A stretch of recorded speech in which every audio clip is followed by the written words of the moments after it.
Welcome to the What is Stoicism podcast.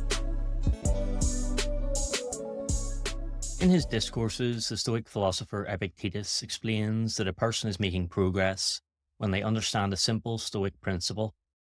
We desire what we see as good, and we avoid what we see as bad. He goes on to say that true contentment comes when our desires aren't frustrated, and we don't encounter what we try to avoid. In other words, we're upset when we don't get what we want, and we're upset when we experience what we hoped to avoid. The solution, according to Epictetus, is to limit our desires and aversions to things within our control. This drastically reduces the chances of being disturbed by what happens around us. On the other hand, if we try to avoid things outside our control, we'll eventually encounter them anyway and suffer. And if we desire things beyond our control, we'll inevitably be disappointed. When asked how to make progress, Epictetus responded, "Look for it in things that are up to you, you pitiful creature. Where is that?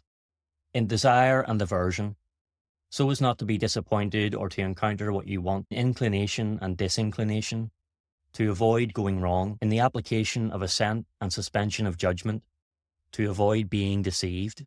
End quote. To make this more specific, think about the example of health. We all prefer good health and want to avoid illness, but we'll be upset if due to some matter outside our control, our health takes a turn for the worse. That doesn't mean we shouldn't take care of ourselves. We should. But attaching strong desires or fears to health makes us vulnerable to fate. Instead, we should focus on what we can control, acting with wisdom, justice, courage, and self-discipline.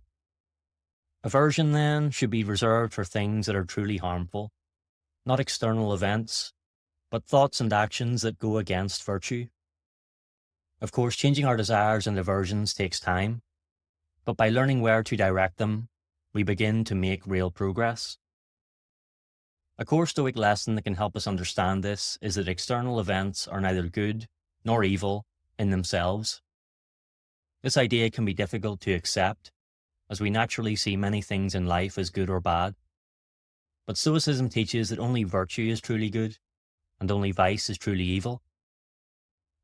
By focusing on acting virtuously, which is within our control, and avoiding vice, also within our control, we improve our well-being. Epictetus reinforces this idea by reminding us of our inner strength. Haven't you been granted greatness of soul? Haven't you been granted courage? Haven't you been granted fortitude? If I have greatness of soul, why should I worry about what might happen? What can derange me or upset me, or seem in any way distressing? Shall I fail to employ this faculty of mine for the purposes for which I've been granted it, and instead let events cause me grief and sorrow?" End quote. In his work Stoic Ethics, William O. Stevens tells us that Epictetus expands on this by giving at least 5 different reasons why one should not be disturbed by any external event, outcome, or happening, past, present, or future. The reasons he shares are as follows. 1.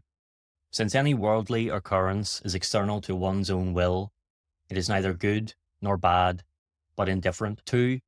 Natural events are rational, and to the rational being, the rational is always endurable. 3. Everything that happens, and his providence is superior to what I will, so I can keep my mind in harmony with fate by conforming my will to his divine intent. 4. I am so equipped that I am free to bear all that happens without being disturbed. 5. It is possible to turn every event into something beneficial, for example, by using it to strengthen one's patience, magnanimity, fortitude, resilience, and the like.